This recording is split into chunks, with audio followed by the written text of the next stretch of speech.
Hi everyone. Well, those of you who know me know that I'm a big fan of herbs, and I wanted to tell you about this great tea that I found yesterday. It was kind of funny how I came across it, because I was just walking down the street and there's a girl in front of the new David's Teas store handing out tea samples, and I was like, oh wow, look, you know, David's Teas. I didn't know it was here, and I had been meaning to go in there and check out what they had, and I went in there and I got one tea, which is like a chai tea, but then I asked her about some other things that are in the pamphlet, and she suggested this Guayusa tea, like a tea, an herbal tea basically, that had a stimulating effect but was not made with like regular tea, you know. So she suggested this Guayusa tea, so I was like, okay, I'll try the Guayusa, you know, see how it is.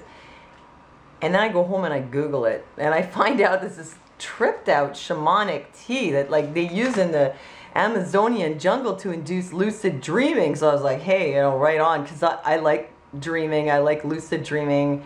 I love having dreams. I have all kinds of crazy dreams, and like even I enjoy my nightmares, so this was right up my alley. So I tried it, I looked into it, I found out it's one of 3 caffeinated holly trees, and that it's very popular down in South America, and one of the like native tribes or whatever who use it even say that it's so habituating that if you ever drink Guayusa while you're down there, you'll never leave, or you'll come back just for the tea. So it was like, wow, this stuff must be good. So anyway, I looked into it and I found some more information in an ayahuasca forum where they were talking about how to brew it and how to use it. Basically, your body produces certain chemicals at different times of the day, and so the most effective way to use this would be to take a cup of weekly brewed tea before bedtime, which would mean you boil it for only half a minute. That would be to induce lucid dreaming, and then at 4 in the morning, when you should probably wake up, I mean from your lucid dreams, then you drink a cup of strongly brewed tea that's been boiling for 10 minutes, and you remember all your dreams.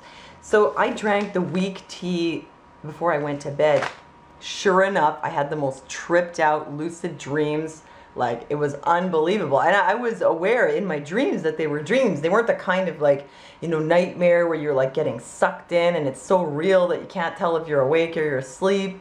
And then you wake up in your dream and you're like, oh, thank God it was only a dream. And then you take a few steps and then you're like, hey, wait a minute, my apartment looks different. Oh, I'm still in the dream. And then the boogeyman's there. And then you wake up. You're like, oh, thank God that's over. And then you go into your kitchen and you're like, wait a minute, something's not right here. You're still in the dream, there's the boogeyman. And it just keeps happening. That's like the worst kind of dream to have, and sleep paralysis. But anyhow, in my dream last night, they were very intense, but I was aware that I was there, and it was so cool because it was like I was aware in my dream, but I was also aware that I was in my room. And I found out after, this is a property that this tea has. That's why they call it the night watchman, because you're aware of your surroundings even while you're sleeping. So I took the tea and I had all kinds of tripped out dreams, and then I woke up at 4 in the morning, like right on schedule. And then I realized why they said, you know, brew in advance, because yeah, you don't feel like brewing more tea at 4 in the morning. But I was remembering these dreams like you wouldn't believe. Like, it was like you could go remember the dream that you just had and then go behind it and behind it and behind it and behind it into all the stories behind it. I felt like I could just keep going down that tunnel, remembering all of them, and I knew that they weren't, I wasn't just making stuff up. I mean, these were the dreams that I'd had, and I just do this lucid dreaming and intense dreaming, I guess, for my own entertainment. But I know that it can be therapeutic and healing, and sometimes you can, you know, it's like you're accessing a different part of your being in the dream world, and sometimes that part of your being will have some very good information, some good knowledge for you, some good insights. So you might get some insights through your dreams, and of course, to get that, you'd have to be able to remember your dreams. And sometimes you'll figure things out about yourself and about your being, not to say just your mind, that you might not have figured out otherwise normally. Like, it'll give you insights into yourself. So let's see. So what happened? Well, I had a whole bunch of them, and I had this one dream that I thought was really cool. I dreamt that Karen, you know, who used to do the videos with me about the supermarket, I dreamt that she had disappeared for a few months, and then when she returned, she told me she'd had a baby, and it was a little boy, and that her parents had made her give it up for adoption. Now, Karen's never been pregnant. She's not pregnant.